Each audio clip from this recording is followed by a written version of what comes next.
I was a little worried about coming to Brooklyn, and then I saw who was walking in the door, and I was like, okay, these are all my people. So that's weirder for me than I thought it was going to be. I'm just getting my beverage ready. I got to do my thing. I'm kind of an OCD person, Virgo male. Hey, any boomers in the house? Yeah. One. Oh no, I'm sorry, not people born in the 60s. I'm looking for mushrooms, magic mushrooms. I heard Eddie talking about it and I got kind of excited. That's not part of my joke. I was just trying to have fun during the improv portion of this. Yeah, I have a lot of family that came here today. I have a very supportive mom who came all the way from Durango, Colorado to watch me do this for 10 minutes, which I think is absolutely asinine. But it's actually kind of hard to be a good stand-up comedian with such a supportive mother. Because if you ever heard anything about stand-ups, like, they're all kind of fucked up. We all kind of draw from life and become kind of fucked up. And it's hard with such a supportive mother. But it's also difficult with such a supportive mother because if she keeps coming to all my fucking shows, when am I ever going to tell jokes about her?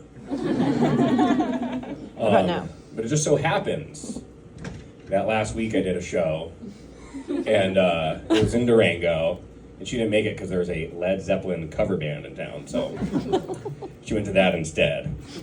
So here's some of the jokes I told while that Led Zeppelin cover band was crushing at Fort Lewis College. I think I'm gonna stop telling my mom things. She's very she's like a hypochondriac, but for other people, or she calls it being a mom. She's very, for example, we were going out of town the other like a couple weeks ago, and I told my mom, I was like, hey, I'm actually gonna take today off of work. I'm a little under the weather, not feeling that great, and I know we're going to Telluride in a couple days, and I need to be feeling my absolute best, so I'm going to take the day off work. I wasn't sick, I was just feeling a little under the weather. And I was chilling in bed, and my mom texted me, what are you doing? That's when I told her that, and she immediately texted back, symptoms. I was like, and I should have stopped right there. Instead, I was like, no, it's nothing to worry about. I've got like a hint of a scratchy throat, but mostly I'm just really tired. And she said, my thoughts. Regular cold. COVID. Reasonable. Or Lyme disease. I was like, I don't think I have Lyme disease, Mom. I live in Southwest Colorado. And she said, just so you know, your uncle Dave just found out he has Lyme disease. I was like, my Uncle Dave that lives in Connecticut has Lyme disease. Okay, that makes sense. And she's like, well, you were just out there visiting him. We visited him for one night, and we didn't have sex. I don't know how Lyme disease is transmitted, but if it's through butt fucking, I think I'm good. And also, if my mom's worried about things I'm magically getting from my uncle, he has a brain tumor. So if I'm getting like magical diseases from this man, she picked like the lesser one. Yeah, I'm gonna keep going on my mom here in a second. Don't like the sound of that. My mom grew up in Connecticut, and we're pretty close to Connecticut. Like, who's from Connecticut? Woo! White. Mostly. I have an aunt dad back there. So my mom grew up, she went to Catholic school. It was white. Very white. And then when she was 18, she met my dad, who's black. And they did their thing, had me, got a divorce, and years later she met my stepdad. My stepdad is a white man. So, like, if we follow her progress through the years, it was like white, and then black, and then white. And I don't know if you know the expression, but she went back. From that big old black dad hog.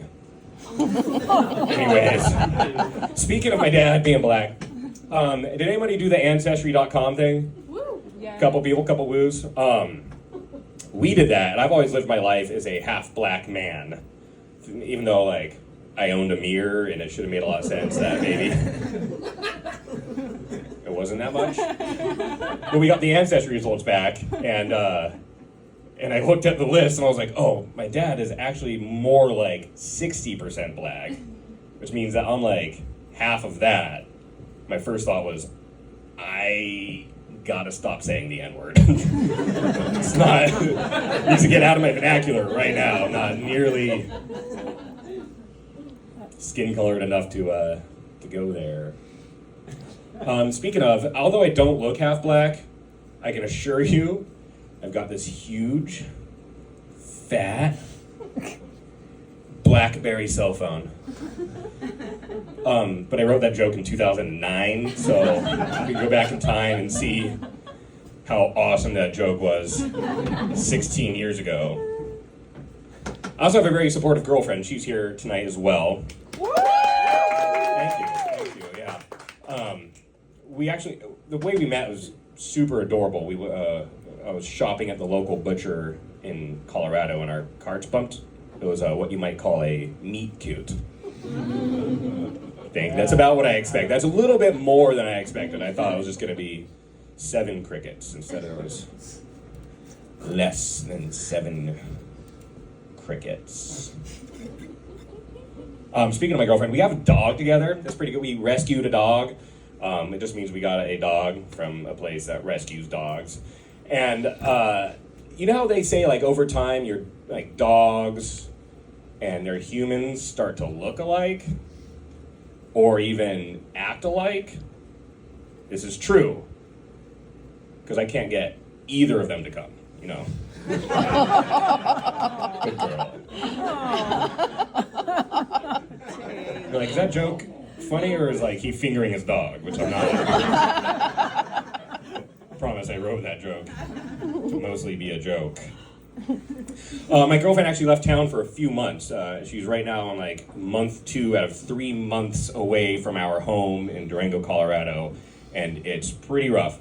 You think it's gonna be great, like the first day or two, you're like, this is awesome. I can watch Hunting Wives, I can eat ramen, I can masturbate in the kitchen. It's like man's playground. Then you get to day 3 and you're like, I don't know how to preheat the microwave.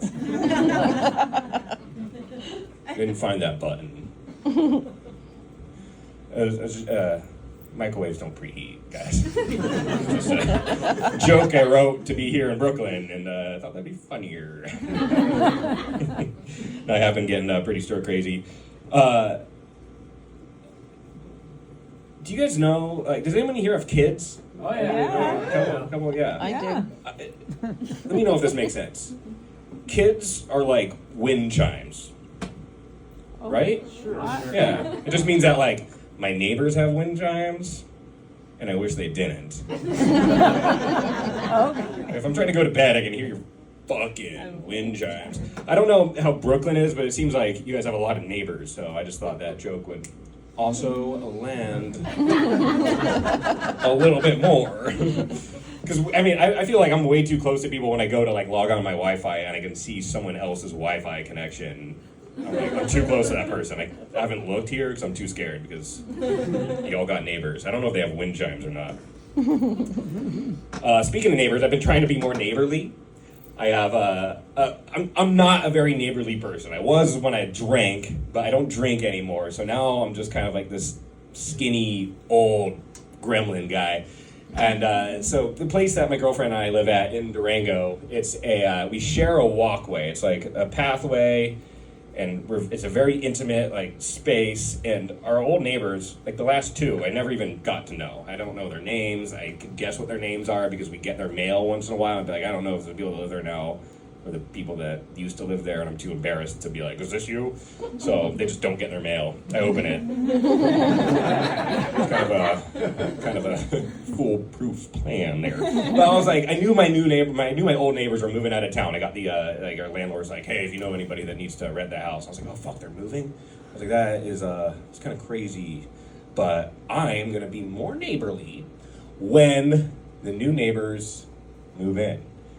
And so sure enough, they happen to move in like a week after my sweet girlfriend leaves town. So I saw the moving trucks and I was like, I'm gonna go be more neighborly. And here's how that went.